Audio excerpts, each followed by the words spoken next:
Chers amis curieux, bienvenue dans ce premier épisode des Axoportraits. Les Axoportraits, c'est la nouvelle émission de la chaîne dans laquelle je vous parlerai de personnes méconnues avec des destins hors du commun. Le format sera plus court que pour les épisodes d'Axolot, mais il sera aussi plus régulier puisque je vous raconterai une nouvelle histoire chaque mois. Pour ce premier numéro, je vais vous parler d'un gangster raté qui a terminé en momie dans une fête foraine.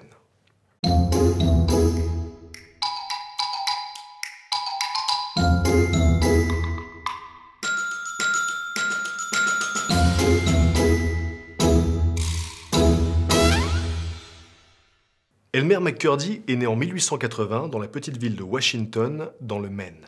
À l'âge de 10 ans, il apprend que sa mère n'est pas sa mère biologique et que celui qu'il prend pour son père est en fait son oncle, ce qui va avoir tendance à le chambouler légèrement et à le plonger dans l'alcoolisme dès l'adolescence. Au tout début du XXe siècle, Elmer gagne sa vie en alternant les travaux de plomberie et de minage, mais son alcoolisme l'empêche de garder un emploi très longtemps. Il rejoint finalement l'armée en 1907, où il apprend notamment à utiliser de la nitroglycérine. 3 ans plus tard, une fois libéré de son service militaire, il décide d'utiliser ses nouvelles compétences en matière d'explosifs pour se lancer dans une prometteuse carrière de cambrioleur. Le problème, c'est qu'Elmer n'est pas très doué avec les dosages.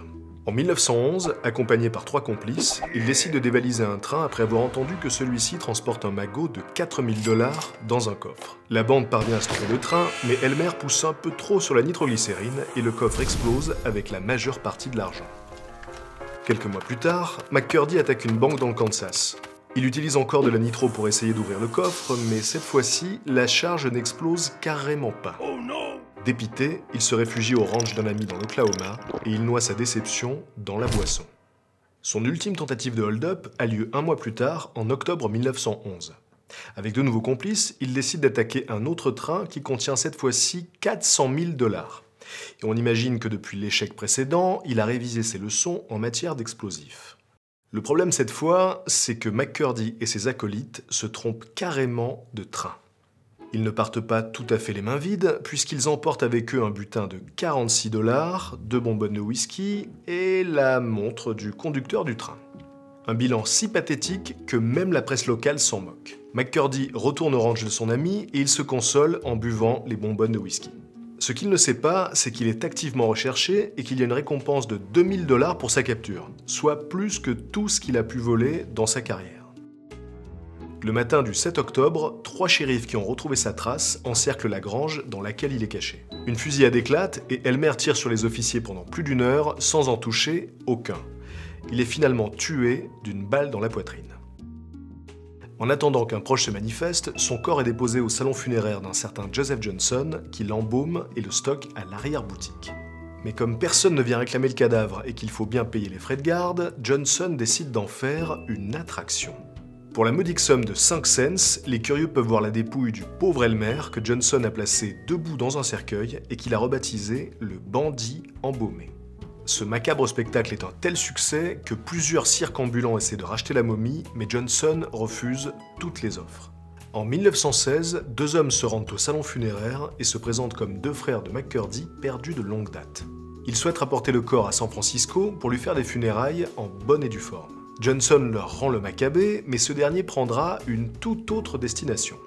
En réalité, les 2 complices sont propriétaires d'un cirque ambulant et ils ont monté ce stratagème pour exhiber la momie. À partir de là, et pendant les 60 années qui vont suivre, le corps de McCurdy va voyager à travers les États-Unis, de freak show en freak show, et il va changer de propriétaire à de nombreuses reprises. En 1933, le réalisateur Dwayne Esper l'expose dans les halls de cinéma pour faire la promotion de son film Narcotique. Le film met en garde contre les ravages de la drogue, et comme la momie dépérit progressivement, elle sert assez bien le propos. McCurdy est également exhibé dans un musée du crime, aux côtés de répliques en cire de hors-la-loi célèbres comme Jesse James ou Bill Doolin. Il fait même une apparition dans un film d'horreur de 1967 intitulé She Freak. La carrière d'Elmer se termine dans le train fantôme d'un parc d'attractions de Long Beach dans les années 70. À cette époque, la momie est si ratatinée, elle a connu tellement de propriétaires et elle a été utilisée dans tellement de contextes différents qu'à peu près tout le monde a oublié qu'il s'agissait d'un véritable corps. En 1976, une équipe vient tourner un épisode de L'homme qui valait 3 milliards dans le parc. Un technicien déplace ce qu'il croit être un mannequin de cire et il a probablement le choc de sa vie quand un des bras se casse pour révéler un os parfaitement humain. La police fait autopsier le corps et découvre qu'il s'agit d'un homme tué d'une balle dans la poitrine. Dans sa bouche, on retrouve un ticket pour le musée du crime et un penny de 1924. Ces indices permettent aux enquêteurs de retracer le parcours de la momie et Elmer est finalement identifié. Il est enterré en 1977 au cimetière de Summit View dans l'Oklahoma, soit 66 ans après sa mort, et plus de 300 personnes assistent à ses funérailles.